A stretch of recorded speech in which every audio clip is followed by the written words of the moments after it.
ಲಕ್ಷ ಹತ್ತಿರಲ್ಲದೆ ನೀವು ಎಲ್ಲ ಕುನ್ನಿ ನಾನು ಯಾರು ಅಂತ ನಿನಗಿನ್ನೂ ಅರ್ಥವಾಗಲಿಲ್ಲ ಅಲ್ಲ.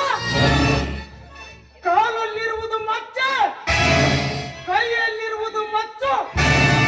ಈ ರೂಪವನ್ನು ನೋಡಿದರೆ ನಿನಗೆ ಗೊತ್ತಾಗಬೇಕು ನಾನು ಊರಮಕ್ಕ ವೀರ ಮದಕರಿ ಅಂತ.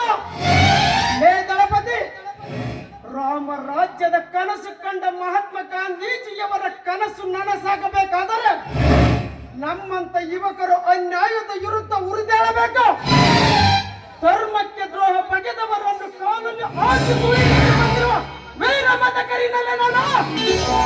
ಏ ಮದಕರಿ, ಈ ಊರಿಗೆ ಹೊಸಬ ಅಂತ ಕಾಣುತ್ತದೆ.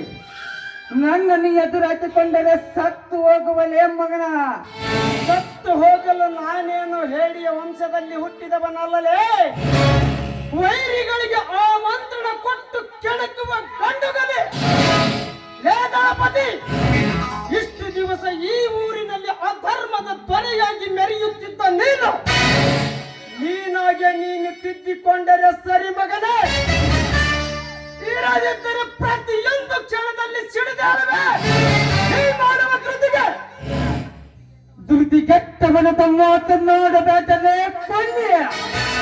ಬಯಲ ಸೀಮೆಯ ಪೌತೂರಿನಾಕಿ ಬಂದಿಯ ಈ ನನ್ನ ಆಗಮನವೇ.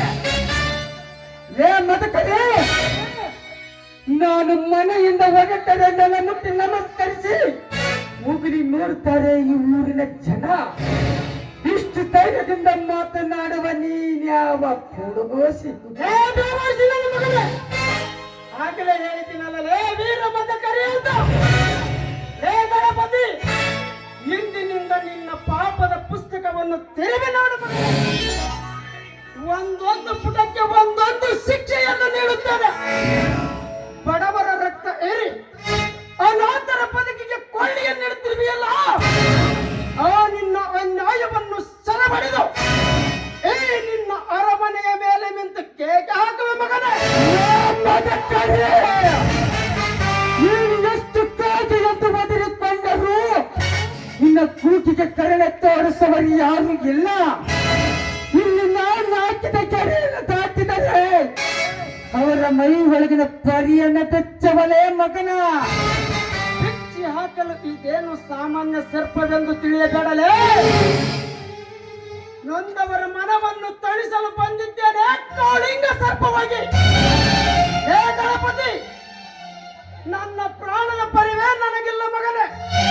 ಒಡ ಹುಟ್ಟಿದವರಂತೂ ಮೊದಲೇ ಇಲ್ಲ. ಏಕಾಂಗಿಯಾಗಿ ಏಕಲವ್ಯನಂತೆ ಒಂದೇ ವರ್ತಕ್ಕೆ ನಿನ್ನನ್ನು ನೆಲಕ್ಕೆ ಉರುಳಿಸುವ ಮಗನೇ. ನೋಡಿ ಮೇಡಮ್, ತಾವು ಯಾರು ಅಂತ ನನಗೆ ಗೊತ್ತಿಲ್ಲ. ನೀವು ಇಲ್ಲಿಂದ ಹೊರಟು ಹೋಗಿ. ಸರ್, ನಿಮ್ಮಿಂದ ತುಂಬಾನೇ ಉಪಕಾರವಾಯಿತು. ನಾನಿನ್ನು ಹೋಗ್ತೀನಿ.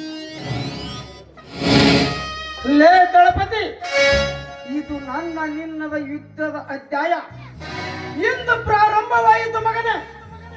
ನನ್ನನ್ನು ಕೊಲ್ಲಲು ನಿನ್ನ ತಯಾರಿಯನ್ನು ನೀನು ನಡೆಸಿಕೋ. ಲೇ ದಳಪತಿ, ಹಿಂದೂಸ್ತಾನ್ ಮೇರಾ